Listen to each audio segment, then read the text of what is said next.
Hello students, welcome back to our channel GME. और आज की क्लास में हम पढ़ेंगे क्लास 10th इकोनॉमिक्स का चैप्टर नंबर 1 डेवलपमेंट। डेवलपमेंट मतलब किसी भी देश का विकास होना। ठीक है, तो आज इस चैप्टर में हम अच्छी तरह जानेंगे कि हमारे इंडिया जो है वो एक डेवलप्ड कंट्री है या डेवलपमेंट में चल रही है। ठीक है, कुछ कंट्रीज होती है जो डेवलप्ड हो चुकी हैं, कुछ कंट्रीज है जिसे हम डेवलपिंग कंट्रीज की कैटेगरी में लेते हैं। ठीक है, तो आज उसी चीज को हम क्लियरली समझेंगे दैट इंडिया किस जोन में फॉल करती है, प्लस डेवलपमेंट कर कैसे सकते हैं हम इंडिया का। ठीक है, चाहे वो पॉलिटिकल टर्म्स में हो या इकोनॉमिकल टर्म्स में हो। So let's dive into the chapter. तो आज के जो टॉपिक्स होंगे जो हम पढ़ने वाले हैं वो है फर्स्टली डेवलपमेंट का मतलब क्या होता है और क्यों डेवलपमेंट जरूरी है। Then we will know about national development, कि नेशनल लेवल पर हम डेवलपमेंट कैसे ला सकते हैं। उसके बाद एवरेज पर कैपिटा इनकम क्या होती है, इनकम और अदर क्राइटेरिया क्या होते हैं डेवलपमेंट को कंपेयर करने के लिए, कैसे हम कंपेयर कर सकते हैं दो नेशंस को डेवलपमेंट के टर्म्स पे, वो भी हम समझेंगे। Then we will know about human development index, HDI क्या है उसके बारे में जानेंगे। Then sustainable development. तो चलिए स्टार्ट करते हैं अपने फर्स्ट टॉपिक से, that is development. Development pertains to the growth and progress of an individual, a society, a nation or the entire world. Development का मतलब ये होता है कि पूरे entire world का या पूरे nation का या किसी person का पूरी तरह से ग्रोथ, मतलब लाइक एक ग्रोथ हो जाना। ठीक है, अगर कोई भी चीज या कोई नेशन अच्छी तरह ग्रो कर रहा है देन हम उसे लेंगे कि हाँ ये जो सिटी है या फिर नेशन है ये डेवलपमेंट की कैटेगरी में आता है। ठीक है, किसी भी चीज का विकास होना उसे हम डेवलपमेंट कहते हैं। अब देखो, हर किसी के अपने अपने नजरिए है डेवलपमेंट को देखने के। Okay, for example goals of development, हर कोई इंसान जो भी मतलब इंसान है, जो भी लाइक टीचर है या फिर फार्मर है, वो हर कोई मतलब उनके नजरिए में डेवलपमेंट को लेकर एक अलग गोल रहता है। ठीक है, उनके नजरिए से होता है कि लाइक पढ़ते हैं हम सबसे पहले लैंडलेस लेबर। मान लो एक लेबर है जिसके पास कोई जमीन नहीं है, वो दूसरों की जमीन पर जाके काम करता है। ठीक है, तो उसके अकॉर्डिंग डेवलपमेंट क्या होगी, उसके अकॉर्डिंग डेवलपमेंट होगा बेटर वेजेस, कि उसे अच्छी तरह तनख्वाह मिले। उसके बाद good school for his kids, अगर वो अपने बच्चों को एक अच्छे स्कूल में भेज पा रहा है इट मींस कि वो डेवलपमेंट कर रहा है। ठीक है, अगर बेटर हाउस है, उसके पास सोशल स्टेटस है और डिग्निटी है उसकी लाइफ में, ठीक है, लाइक सोसाइटी में लोग उसकी रिस्पेक्ट करते हैं, तो वो अपने आप को कंसीडर करेगा एक डेवलप्ड जोन में। ठीक है, तब वो सोचेगा कि हाँ मैं एक डेवलप्ड इंसान बन चुका हूँ या मेरे अंदर डेवलपमेंट आ चुकी है। ठीक है, वहीं हम देखें इंडस्ट्रियलिस्ट, कोई इंडस्ट्रियलिस्ट होता है तो उसके लिए डेवलपमेंट क्या होती है, वो होती है बेटर प्रॉफिट, कि उसके काम में उसे प्रॉफिट हो। ठीक है, न्यू हाउस हो उसके पास, नई गाड़ी हो, सोशल सिक्योरिटी हो, तब वो सोचेगा कि हाँ मैंने डेवलपमेंट सीख कर ली। Then a minor girl working in agricultural field, अगर कोई लड़की खेती बाड़ी की फील्ड में काम कर रही है तो उसके अकॉर्डिंग डेवलपमेंट क्या होगी, उसके अकॉर्डिंग डेवलपमेंट होगी बेटर एजुकेशन, कि उसे एक अच्छी एजुकेशन मिले, एक सोशल पोजीशन मिले सोसाइटी के अंदर, and aspirations to become a teacher, कि अगर वो टीचर बनना चाहती है, डॉक्टर बनना चाहती है, वो सब वो बन जाए। ठीक है, तब वो सोचेगी कि हाँ मैं एक डेवलप्ड मैं डेवलप हो चुकी हूँ। ठीक है, तो ये सब आपने देखा कि कैसे हर किसी के अकॉर्डिंग डेवलपमेंट का एक अलग अलग अपना अपना नजरिया रहता है। ठीक है, so we can say that different people have different development goals, और इसे देखकर हम कह सकते हैं कि हर किसी के पास अपने अपने डिफरेंट गोल्स रहते हैं, जो मतलब डेवलपमेंट को अचीव करने के अलग अलग पॉइंट ऑफ व्यूज रहते हैं। ठीक है, हर कोई चाहता है कि हम डेवलपमेंट इसलिए चाहते हैं कि हमारे पास अच्छी गाड़ी हो, अच्छा घर हो, तो हर किसी का अपना अपना गोल्स है, और वही गोल्स को अचीव करने के लिए सब डेवलपमेंट चाहते हैं अपने अंदर। ठीक है, an industrialist is trying to build a dam in a forest area where many tribal people are living. मान लो एक इंडस्ट्रियलिस्ट है और वो चाहता है कि वो एक डैम बनाए फॉरेस्ट एरिया में जहां पे ट्राइबल जनजाति रह रही है। ठीक है, development goals for him profit, electricity generation, new jobs for workers etcetera. अब उसके लिए डेवलपमेंट गोल्स क्या है, एक तो उसके काम में प्रॉफिट हो, इलेक्ट्रिसिटी जनरेट हो, ठीक है, जो शहरों के लिए इलेक्ट्रिसिटी है वो सब पावर्स मिले, उसके बाद न्यू जॉब्स मिले, काम जो वर्कर्स होते हैं उन्हें भी न्यू जॉब्स मिले। तो इसलिए उसके अब एक इंडस्ट्रियलिस्ट के अकॉर्डिंग यही तो हुआ ना डेवलपमेंट, कि अगर वो इन कामों में अच्छा कर रहा है तो इट मीन्स वो डेवलपमेंट कर रहा है। ठीक है, but what about the people who are living in that area, अब उन लोगों का सोचो कि उन लोगों का क्या जो अपने जंगल में जिनका घर है, ठीक है, जिस जमीन को इंडस्ट्रियलिस्ट तबाह कर रहा है, किसी का वो घर है ना, तो एक तरह से इंडस्ट्रियलिस्ट तो अपनी नजर से वो डेवलपमेंट कर रहा है, लेकिन अगर हम ट्राइबल पीपल की नजर से देखें तो वो तो उनका नुकसान हो रहा है ना। तो फिर we can say that what is development for one might not be development for others, कि जो एक चीज, एक इंसान के लिए जो चीज डेवलपमेंट है ना, क्या पता दूसरे इंसान के लिए वो चीज डिस्ट्रक्शन हो। ठीक है, तो हर बार ये नहीं कह सकते हम कि अगर डेवलपमेंट हो रही है तो फिर देश का विकास ही हो रहा है। कई जगह अगर कई पर्सपेक्टिव से हम देखें तो फिर चीजों का डिस्ट्रक्शन भी होता है डेवलपमेंट के साथ साथ। ठीक है, व्हाट पीपल डिजायर, लोगों की चाहते क्या है, ठीक है, लोग क्या चाहते हैं अपनी लाइफ में। सबसे पहले they want a better job and wages, वो चाहते हैं कि हमारे पास एक अच्छी जॉब हो और अच्छी तनख्वाह हो उसकी, न्यू कार हो हमारे पास, नया घर हो, और हमारे बच्चों के लिए नए अच्छे स्कूल हो, ठीक है, और वो अच्छे स्कूल में पढ़ सके। All these material thinkings could be purchase from money और income earned, which makes it is the most important development goal. हर कोई ये चाहता है कि ये सब जो इनके जो भी अचीवमेंट्स है, जो भी डिजायर्स है लोगों के, नया घर खरीदना, अपने बच्चों के लिए अच्छा स्कूल ढूंढना, उसमें पढ़ाना उनको, अच्छा घर लेना, ठीक है, ये सब कब अचीव कर सकता है इंसान, जब उसके पास पैसा हो, ठीक है। All these goals are can only be achieved by money, ठीक है, तो इसलिए लोग हार्डवर्क करते भी हैं। बट पीपल ऑल्सो सीक, अब इन सब चीजों के साथ साथ लोग और भी चीजें चाहते हैं, जैसे कि सिक्योरिटी एंड डिग्निटी, कि उनकी लाइफ में सिक्योरिटी रहे, ठीक है, और साथ साथ उन्हें लोग रिस्पेक्ट भी दे। फ्रीडम, हर कोई आज़ादी चाहता है। उसके अलावा equal treatment and respect and no discrimination, वो चाहता है कि हमारे साथ इक्वल ट्रीटमेंट किया जाए, कोई डिस्क्रिमिनेशन ना हो, ठीक है। These are non-material qualitative aspects of life which cannot be measured but are equally important. और ये वो वाले इंपॉर्टेंट चीज है लाइफ की जो कि हम पैसों से नहीं खरीद सकते, लेकिन हम अर्न कर सकते हैं।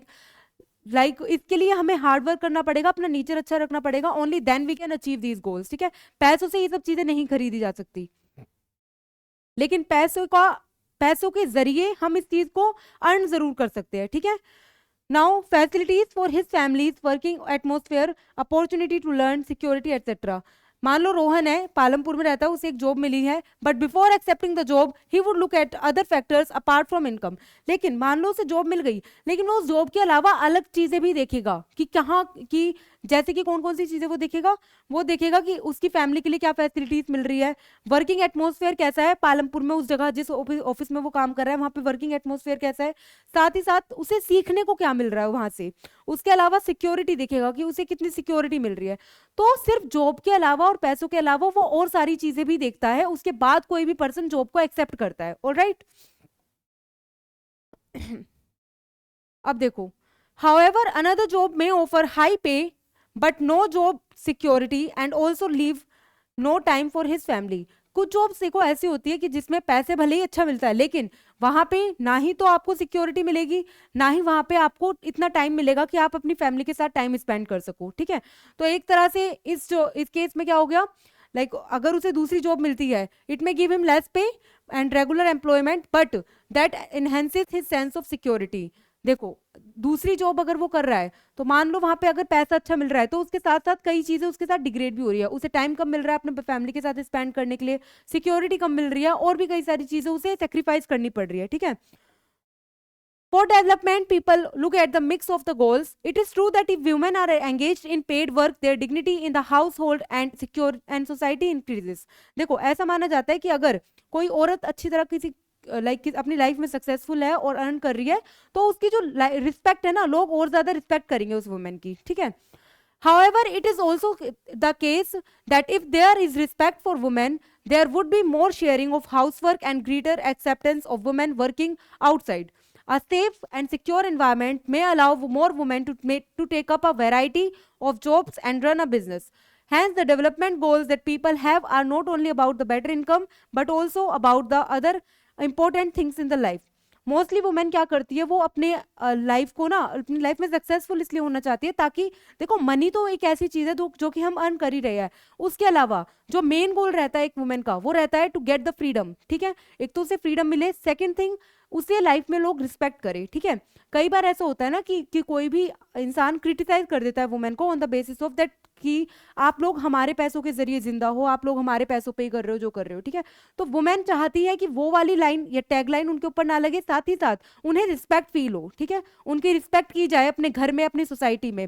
Only that is the reason why women are working outside, ठीक है। और साथ ही साथ अगर देखो सेफ एनवायरमेंट रहेगा, सिक्योरिटी रहेगी, तो वुमेन ना और एंगेज करेगी बाहर काम करने के लिए, ठीक है। और यू नो कि अगर मतलब जो वुमेन होती है वो घर के काम के साथ साथ बाहर का काम भी एकदम परफेक्टली कर सकती है, and that is why they are even doing this things, ठीक है। और अगर सिक्योरिटी बढ़ेगी तो हम और ज्यादा पार्टिसिपेशन देख सकते हैं वुमेन का बाहर की लाइफ में। तो अब देख लिया आप लोगों ने, इस चीज से आपको एक बात समझ में आई होगी कि जो डेवलपमेंट है ना, वो सिर्फ हमें पैसे से मतलब नहीं होता डेवलपमेंट का। पैसों के अलावा सोशल सिक्योरिटी प्लस डिग्निटी भी मिलती है डेवलपमेंट के जरिए, ठीक है। डिग्निटी मतलब सेल्फ रिस्पेक्ट, याद रखना। नेक्स्ट टॉपिक है हमारा नेशनल डेवलपमेंट, कि नेशनल डेवलपमेंट किसे कहते हैं और कैसे होती है। Different people will have different development goals, अभी हमने पढ़ा ये कि हर लोगों के अपने अपने डिफरेंट डेवलपमेंट गोल्स होते हैं। These might be conflicting goals as well, और उन गोल्स के जरिए कई बार कन्फ्लिक्ट भी क्रिएट हो सकता है, लड़ाई भी क्रिएट हो सकती है। For example employment, safe drinking water, cheap electricity, better roads, इन सब के बेसिस पर जो है ना कई बार हम कन्फ्लिक्ट देखने को मिलता है, लड़ाइयाँ देखने को मिलती है। How to decide the fair and just path for all, national development means all round development for the nation. और अब पूरे देश का अगर हम विकास करते हैं उसी को हम कहते हैं नेशनल डेवलपमेंट। अब नेशनल डेवलपमेंट का मतलब होता है देश का अच्छी तरह विकास होना हर स्फेयर से, ठीक है, हर फील्ड में। एवरेज और पर कैपिटा इनकम, अब हम पढ़ेंगे एवरेज इनकम क्या होती है और पर कैपिटा इनकम क्या होती है। The most important aspect which differentiates one country from another is the income of the country. अगर हम किसी भी कंट्री को क्या क्या कह सकते हैं हम इसे, अगर हम किसी कंट्री को देखना चाह रहे हैं कि दूसरी कंट्री हमसे कितना आगे है, कितना बेटर है, तो हम बेसिक सी चीज देखते हैं उस कंट्री के लोगों की इनकम, ठीक है। एवरेज इनकम क्या है वहां के लोगों की, only then we compare the countries, ठीक है। Countries with higher income are more developed than others with less income. जिस कंट्री की इनकम ज्यादा हाई होती है उसे हम ज्यादा डेवलप बताते हैं, और दूसरे जिनकी लो होती है उन्हें हम लेस डेवलप बताते हैं। This is based on the understanding that more income means more of all the things that human beings need. हमें ये चीज पता है कि अगर ज्यादा इनकम होगी तो लोग जो है ना अपनी नीड्स को अच्छी तरह पूरा कर पाएंगे, ठीक है। Whatever people like and should have, like better clothes, better education, good food, vacations, etc., they will be able to get with greater income. क्योंकि अगर मान लो जो इंसान की बेसिक नीड्स है वो तो बेसिक सैलरी में पूरी हो जाती है, लेकिन उसके अलावा अगर वो एक और कंफर्टेबल लाइफ चाहता है तो उसके पास वो तभी अचीव कर सकता है जब उसके पास एक अच्छी सैलरी हो, ठीक है। और जिस भी कंट्री में लोगों की सैलरीज अच्छी होती है ना, वहां पे जो लोग रहते हैं वो अच्छी सी चीजें अचीव कर लेते हैं इजीली, ठीक है। तो इसीलिए उनको मोर डेवलप्ड कंट्री भी कहा जाता है। If national income is taken as the criteria to compare different countries, अगर हम नेशनल इनकम को लेके चले ऐसे क्राइटेरिया से, मतलब लाइक एक ऐसा पॉइंट जिससे हम कंट्रीज को कंपेयर कर सकते हैं, तो हम अगर नेशनल इनकम के बेसिस पर कंट्रीज को कंपेयर कर रहे हैं, then national income is equal to total income of the country और the income of all the residents. National income का मतलब होता है पूरे देशों, मतलब जिस देश में जितने भी लोग रह रहे हैं ना उन सबकी इनकम्स का सम, या फिर उन सबकी इनकम को जोड़कर निकलती है देश की national income. For example population है 5 लोगों की और हर कोई इतने इतने रुपए कमा रहा है, ठीक है। तो जो नेशनल इनकम निकल कर आएगी वो इन सबको अगर हम प्लस कर देंगे इस तरह, तो नेशनल इनकम निकल कर आएगी 8,000, ठीक है। However for comparison between countries total income is not such a useful measure. और मान लो अगर हम इस बेसिस पर कंपेयर कर रहे हैं दो कंट्रीज को, तो किसी की पॉपुलेशन तो मान लो कम रहेगी और उनकी इनकम भी कम है, और किसी की पॉपुलेशन ज्यादा है और उनकी इनकम भी ज्यादा है, तो उसे हम ज्यादा डेवलप्ड बताएंगे ना। और बेसिकली बेसिक सी चीज ये भी होती है कि अगर इसको हम ना एक ऐसा क्राइटेरिया लेकर नहीं चल सकते जिससे हम कंपेयर कर ले कि कौन सी कंट्री ज्यादा डेवलप्ड है कौन सी नहीं है, ठीक है। क्योंकि अगर हम इसे लेकर चलते हैं तो इससे हमें ना ही तो ये पता चल रहा कि वो कंट्री रिच है या पुअर है, उसके अलावा हम दूसरी चीज को लेकर चलते हैं कंपेयर करने के लिए। कौन सी चीज को, वो है एवरेज इनकम, ठीक है, वो हम पढ़ेंगे अभी। Since countries have different populations, comparing total income will not tell us what an average person is likely to earn. क्योंकि हर किसी कंट्री में जो एवरेज पॉपुलेशन होती है वो डिफर करती है, ठीक है, सेम पॉपुलेशन तो नहीं हो सकती। तो इससे हम एवरेज सैलरी भी नहीं निकाल सकते कि हाँ भाई जो इसका एवरेज इंसान है इस कंट्री का वो कितने रुपए कमा रहा होगा, ये तो हमें नहीं पता चल सकता ना। वो हमें पता चलेगा एवरेज पर कैपिटा इनकम से। एवरेज इनकम और per capita income is equal to total income divide by total population. हम एवरेज इनकम या फिर पर कैपिटा इनकम कैसे निकालते हैं, जितनी भी पॉपुलेशन है उसको ऊपर रखकर और उसे डिवाइड करके, किससे, टोटल पॉपुलेशन से, मतलब सॉरी जितनी भी इनकम है, लाइक जो हमने सम करा इनकम का उसे प्लस करके सबको ऊपर रख दिया, प्लस उसे डिवाइड कर दिया नीचे टोटल पॉपुलेशन से, जितनी भी पॉपुलेशन है हमारे देश की। फिर हमारी एक एवरेज इनकम निकल के आ जाएगी कि हाँ यहाँ का एक एवरेज इंसान इतने पैसे तो दिन के कमा रहा है, ठीक है। एवरेज इनकम और per capita income is equal to, मान लो टोटल इनकम है देश की 8,000 और जो पॉपुलेशन है वो 5 है, ठीक है। तो जो एवरेज इनकम निकल कर आएगी ना वो 8,000 को हम डिवाइड कर देंगे 5 से, निकल कर आ रही है 1,600 रुपए, कि हाँ हर एक इंसान 1,600 रुपए तो कम से कम कमा रहा है, ठीक है। तो हम इस बेसिस पर कंपेयर कर सकते हैं कि कौन सी कंट्री ज्यादा डेवलप्ड है और कौन सी कंट्री कम डेवलप्ड है इनकम के मैटर्स में, ठीक है। लेकिन ये जो इनकम वाला रेट है ना, ये लिटरेसी रेट नहीं दिखाता हमें, हमें कंट्री का और इंडेक्स नहीं बताता, ठीक है। कोई कंट्री अगर मान लो इनकम में अच्छी नहीं है तो वो लिटरेसी रेट में अच्छी होती है, ठीक है, वहां के लोग पढ़े लिखे ज्यादा होते हैं। तो कहीं ना कहीं सिर्फ ये तो हमने एक पॉइंट देखा कंट्री को कंपेयर करने का, लेकिन कंट्री को कंपेयर करने के लिए हम और भी डिफरेंट पॉइंट्स देखने होते हैं हमें, ठीक है। अब देखो, in which country will you prefer to live and why? Even though both the countries have similar average income, country A is preferred because it has more equitable distribution. In this country people are neither very rich nor extremely very poor. अब देखो, दो countries दे रखी है, country A and country B. Country A में 5 citizen रह रहे हैं, उनकी सैलरीज देखो इतनी इतनी है, लाइक ऑलमोस्ट सबकी बराबर ही है, 10,000 के अराउंड, ठीक है। और अगर हम कंट्री बी की बात करें तो देखो सबकी कितनी कम कम है, और जो एक सिटीजन है उसकी इतनी ज्यादा इनकम है, ठीक है। भले ही टोटल इनकम तो 5,000 है, लेकिन एवरेज इनकम क्या है, 10,000 दोनों की। लेकिन अब आप डिस्ट्रीब्यूशन देखो पैसों का, कैसे कि इसमें लाइक जो कंट्री बी है वहां पे 4 लोग तो बिल्कुल ही पुअर है और 1% बिल्कुल ही रिच है। लेकिन अगर कंट्री ए की बात करें तो वहां पे सब रोज जितने भी लोग रह रहे हैं ना, वो सारे एवरेज टर्म्स पे है, ठीक है, ना ही तो ज्यादा अमीर है ना ही ज्यादा गरीब है, ठीक है। तो इससे हमें पता चल रहा है कि हम अगर प्रेफर करेंगे तो हम किस कंट्री में रहना ज्यादा पसंद करेंगे। ऑब्वियसली बात है, हम कंट्री ए में रहना ज्यादा पसंद करेंगे, क्योंकि वहां पे ना ही तो हम ज्यादा गरीब होंगे और ना ही ज्यादा अमीर होंगे, ठीक है। नेक्स्ट है हमारा topic world development report. Countries with पर capita income of US dollars 12,056 और 7,83,640 पर एनम। अगर कोई कंट्री इतने रुपए सालाना के कमा रही है, कोई कंट्री के लोग, ठीक है, अगर कोई कंट्री है वहां का एक एवरेज पर्सन है और वो साल के 7 लाख से ऊपर रुपए कमा रहा है, तो फिर हम उस कंट्री को लेंगे कि हाँ ये जो कंट्री है ना ये डेवलप्ड है। एवरेज इनकम बता रही हूँ मैं पर्सन की, ठीक है। लेकिन अगर किसी कंट्री की एवरेज इनकम इससे कम है, 6,62,075 से कम है, तो इसे हम बोलेंगे लो इनकम कंट्रीज, ठीक है। India comes in the category of low middle income country because it's पर capita income is in 2017 was US dollars 18,020 या फिर ₹1,18,300 पर एनम। क्योंकि इंडिया में जो एवरेज इंसान रह रहा है ना, अगर उसकी सालाना की इनकम की बात करें हम, वो निकल रही है 1,18,300 रुपए। तो कहीं ना कहीं हमारी जो कंट्री है ना वो आती है लो इनकम मिडिल क्लास में, ठीक है, कि यहाँ पे जो इनकम है वो ज्यादा अच्छी नहीं है, साथ ही साथ ज्यादा बुरी भी नहीं है, लेकिन हम इसे लो मिडिल इनकम में रखते हैं। और ना ही हमारी कंट्री एक डेवलप्ड कंट्री है, ठीक है, क्योंकि इसकी जो एवरेज इनकम है वो 7 लाख से ऊपर है नहीं। जिनकी भी इनकम 7,83,000 से ऊपर की रहती है ना, तो उस कंट्री को हम मानते हैं कि हाँ ये वाली कंट्री जो है वो डेवलप्ड है, ठीक है। क्राइटेरिया क्या है, यूएस डॉलर इतने से ऊपर की रहनी चाहिए इनकम, तो हम उसे समझेंगे कि ये जो कंट्री है ना वो डेवलप्ड है। अगर इससे कम है तो वो नहीं डेवलप नहीं है, ठीक है। The rich countries excluding countries of Middle East and certain other small countries are generally called developed countries. जितनी भी कंट्री मिडल ईस्ट में है, जितनी भी कंट्री रिच है ना, मतलब मोस्टली कंट्री रिच है except the countries in the middle east, और कुछ कुछ कंट्रीज जो मतलब बहुत ज्यादा छोटी है उनको छोड़ के मोस्टली कंट्रीज सारी डेवलप्ड कंट्रीज की कैटेगरी में आती है, okay.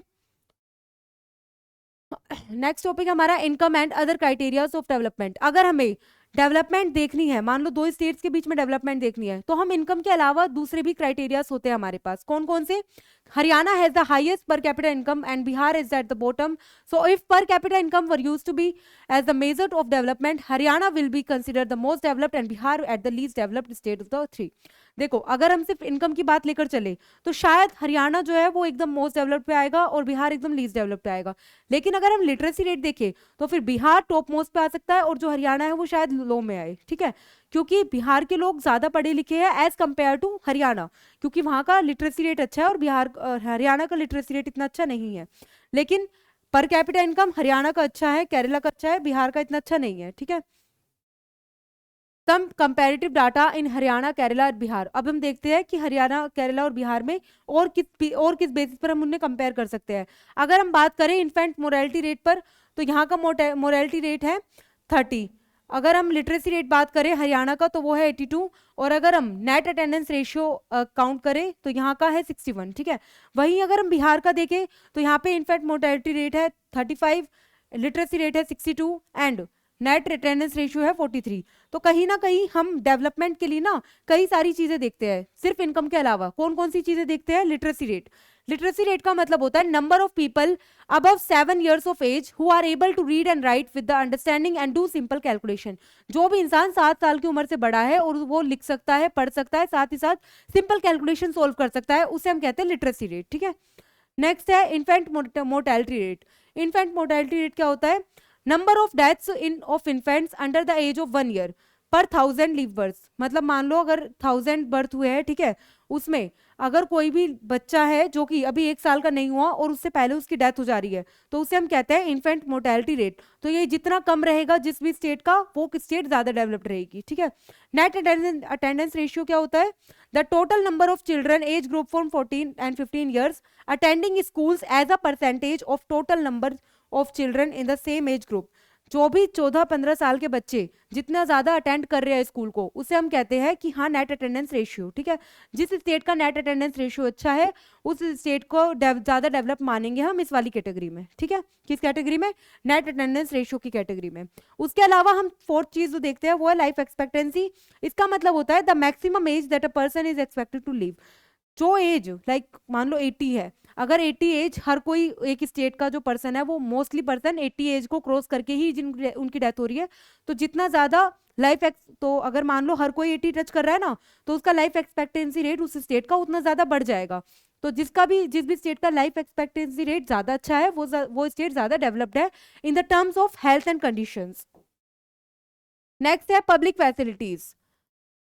So we all know by now that income by itself is not a completely adequate indicator of material goods and services that citizens are able to use. देखो अब हमने पूरा पढ़ लिया है, पूरा चैप्टर हमने अभी तक लाइक मेन टॉपिक्स पढ़े, तो उसके थ्रू हमें ये चीज तो समझ में आ गई कि सिर्फ इनकम के जरिए हम नहीं बता सकते कि कौन सी स्टेट या कौन सी कंट्री ज्यादा डेवलप्ड है।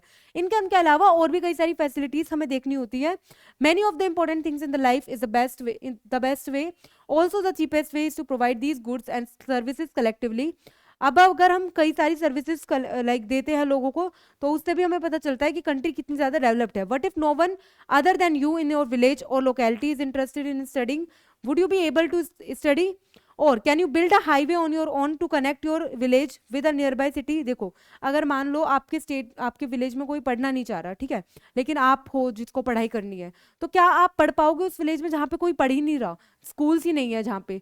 ऑब्वियसली नहीं पढ़ पाओगे, 90% चांस है नहीं पढ़ पाओगे। लेकिन अगर क्योंकि डिस्ट्रैक्शन कहीं ना कहीं हो जाती है, और मान लो अगर आप एक विलेज में रह रहे हो और आप एक हाईवे कंस्ट्रक्ट करना चाहते हो, तो क्या आप अकेले उस हाईवे को कंस्ट्रक्ट कर लोगे? ऑब्वियसली आप नहीं कर पाओगे। ठीक है, facilities provided by the government to satisfy the collective needs of the people. तो अगर हमें ये सब चीजें करनी है ना, अचीव करनी है, मान लो हमें रोड बनवाना है या फिर हमें पढ़ाई करनी है, तो उसके लिए हमें गवर्नमेंट फैसिलिटीज की जरूरत पड़ेगी। ठीक है, चाहे गवर्नमेंट स्कूल खोले, चाहे गवर्नमेंट कंस्ट्रक्शन के लिए मशीन्स भेजे, साइंटिस्ट को भेजे या इंजीनियर्स को भेजे। ठीक है, तो कहीं ना कहीं गवर्नमेंट की हेल्प चाहिए हमें। तो जब गवर्नमेंट उन चीज़ों के लिए हमारी हेल्प करते हैं तो उसे हम बोलते हैं पब्लिक फैसिलिटीज़। चाहे वो पानी के लिए हेल्प करे, हमारे खाने के लिए हेल्प करे, या फिर और भी जितनी भी चीज़ें हैं टेक्नोलॉजी बेस्ड हो गई, उन सब में जब भी गवर्नमेंट हमारी हेल्प करती है पब्लिकली, तो उस चीज़ को हम बोलते हैं पब्लिक फैसिलिटीज़। ठीक है, नेक्स्ट है human development index. Human development index क्या है? Pakistani economics Mahbub ul Haq and Indian economist Amartya Sen considered education and health apart from income as an important factor for development. जो महबूब उल हक है और अमर्त्य सेन है, इन दोनों ने क्या कंसिडर करा कि हमें अगर किसी कंट्री की डेवलपमेंट देखनी है तो सिर्फ हम वहाँ की इनकम नहीं देखेंगे, बल्कि हम वहाँ का एजुकेशन और हेल्थ भी देखेंगे डेवलपमेंट जानने के लिए। In 1990 they launch the human development index. 1990 में इन्होंने ह्यूमन डेवलपमेंट इंडेक्स लॉन्च करा।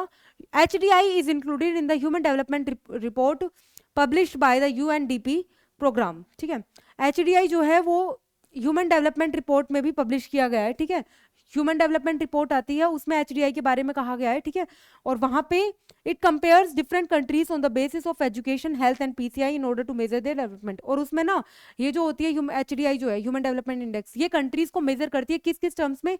एजुकेशन, हेल्थ में, इनकम में तो कर ही रही है, साथ ही साथ पढ़ाई में भी और हेल्थ के बेसिस पर भी। ठीक है, ताकि हमें डीपली पता चल सके कि कौन सी कंट्री कितनी ज्यादा डेवलप्ड है। अब फॉर्मूला क्या होता है किसी भी कंट्री की ह्यूमन डेवलपमेंट इंडेक्स निकालने का? वो होता है लिटरेसी रेट और GER प्लस PCI। देखो अब तीन चीज हमें इसमें प्लस करनी होती है, जैसे कि हमने पढ़ा एजुकेशन और हेल्थ। ठीक है, यानी कि एक्सपेक्टेंसी रेट क्या है उस कंट्री का, और साथ ही साथ इन सबको हम प्लस कर देंगे और इसे डिवाइड कर देंगे 3 से। अब पीसीआई क्या है, लाइफ एक्सपेक्टेंसी। अब मैं आपको थोड़ा और डेप्थ से पढ़ाती हूँ। HDI ranks the different countries on the basis of 3 indicators. HDI का एक फॉर्मूला होता है और उस बेसिस पर हम निकालते हैं कि कौन सी कंट्री कितनी ज्यादा डेवलप्ड है, ठीक है। उसके लिए हमें क्या करना पड़ता है, 3 चीजें प्लस करनी पड़ती है। सबसे पहले लाइफ एक्सपेक्टेंसी यानी कि एलई, जो भी उस कंट्री की लाइफ एक्सपेक्टेंसी है उस नंबर को रख दो, ठीक है।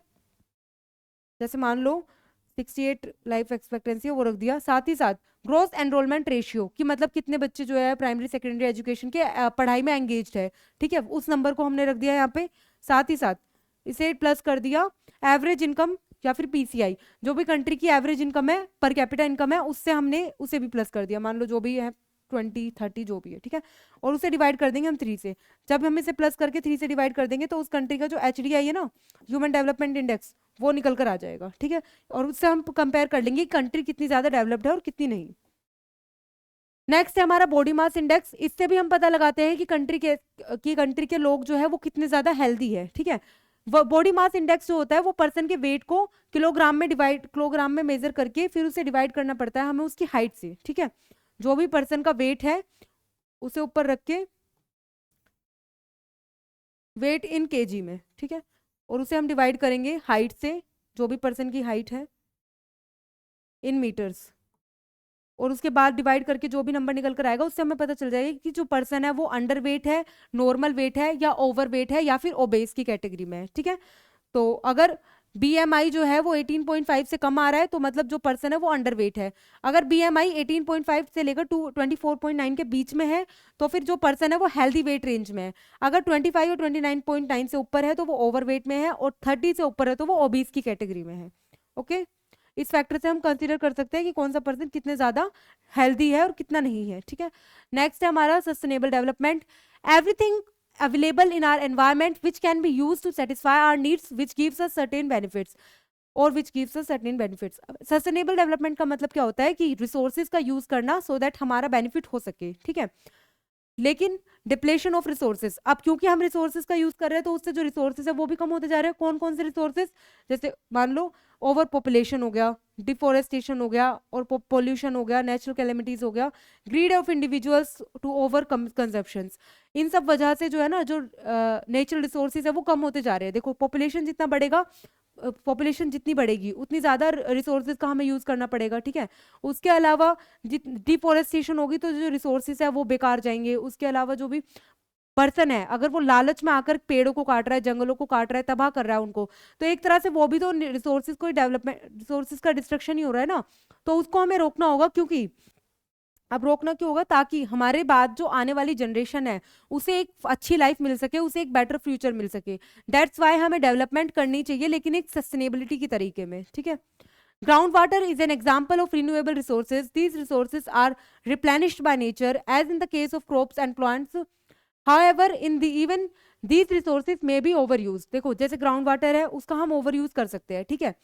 For example in the case of underground, in the case of ground water, if we use more than what is being replenished by rain, then we would be overusing the resources। देखो ground water जो है वो एक renewable resource है और मतलब replenish हो जाता है वो बारिश की वजह से, क्योंकि बारिश हो जाती है तो वापस ग्राउंड वाटर का जो लेवल है वो बढ़ जाता है और फिर उसके बाद हम उसका यूज कर सकते हैं। लेकिन मान लो किसी एरिया में बारिश ही नहीं होती, उसका ग्राउंड वाटर लगातार यूज हो रहा है, तो एक तरह से जो ग्राउंड वाटर है उसका हम ओवर यूज कर रहे हैं ना, तो वो रिसोर्सेज धीरे धीरे करके अगर हम ऐसे ही करते रहेंगे तो वो खत्म हो जाएगा और वो आने वाली जनरेशन के लिए नहीं बचेगा, ठीक है।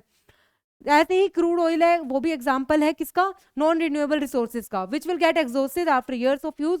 We have a fix stock on the earth which can not be replenished. अब ये जो है क्रूड ऑयल जो होते हैं वो एग्जांपल है नॉन रिन्यूएबल रिसोर्सेज का, ठीक है। इसे हम रिप्लेनिश नहीं कर सकते, ये हमारी इन्वायरमेंट में लिमिटेड क्वांटिटी में ही अवेलेबल है और कुछ टाइम के बाद ये खत्म हो जाएगा, ठीक है। तो इसलिए हमें इसका भी सोच समझ के इस्तेमाल करना चाहिए। Development is happening at the sake of exploitation of resources. Development हो तो रही है लेकिन उसके साथ साथ जो हमारे रिसोर्सेज है ना उनको सेक्रीफाइस करना पड़ रहा है हमें।